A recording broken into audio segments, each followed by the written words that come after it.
The question says, a rider of a bicycle goes around a circular path of radius 50 meters at 15 meters per second. The mass of the rider is 60 kg and that of a bicycle is 25 kg. Question A, what is the centripetal force keeping the bicycle going around the circular path? B, calculate the normal force acting on the bicycle, and C, what is the coefficient of friction which the bicycle tires experiences with the road.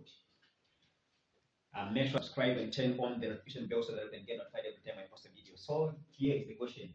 To say we've been given a rider that is riding a bicycle, and the mass of the rider is this one, 60 kg, and mass of the bicycle is 25 kg, and radius of a circular path or radius of a circular corner or circular path is this one, 15 meters, and the speed at which the man or the rider is moving is 15 meters per second. Now the first question is to find the centripetal force, B, the normal force, then the coefficient of friction. So here, the first one that we have, it is the centripetal force. We know that centripetal force is given by mv squared over r. And for mass, since when a man or when a rider is riding a bicycle, the mass that the combination of a bicycle and a rider making one object, the mass will be, the combined mass will be m is equal to m1 plus m2.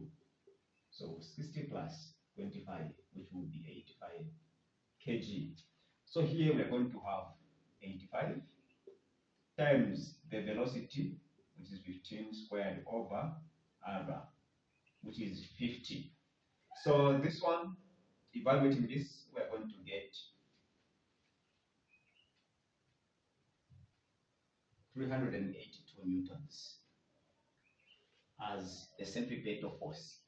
Then part B says find the normal force. So the normal force, Fn, this one, we do not know it.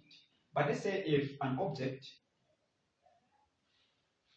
for the normal force, if we have this scenario, if this is m1 plus m2, the mass of the object and the man and bicycle, we have the weight here, which will be mg. M is a combination of these two. Then the Fn will be this. Then from Newton's second law of motion, we have summation of forces in y. If the forces are balanced, then it will be 0. So we have Fn minus mg is equal to 0. So we have Fn is equal to mg. So this one, Fn will be equal to mg, which will be equal to m1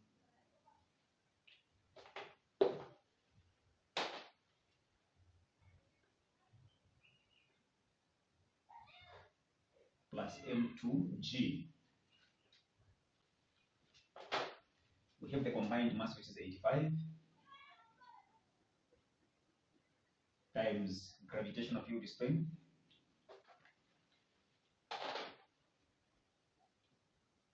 kg times gravitational field strength, which is 9.8 newtons per kg. Kg and kg will cancel, and what we're going to have is 82.5 newtons, which can be rounded off to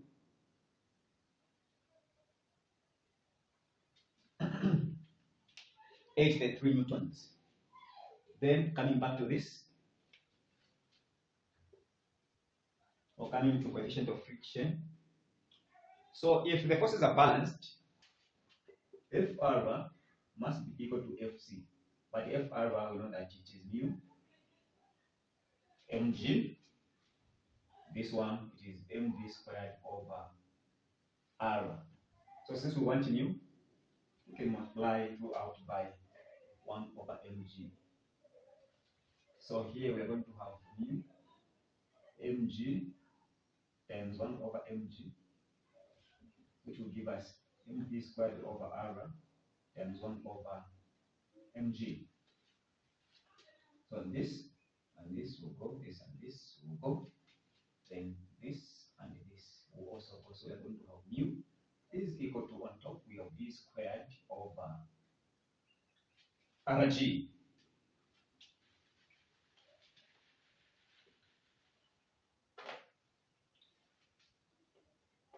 Coefficient of friction will be, so v squared over rg, which is 15 squared over 50 times 9.8, which will give us 0.5. If we figure it out and rounding off, or mu is equal to Fc over Fn, which will give us 382.5 over 832.5 newtons. 0.459, which is simply 0.5.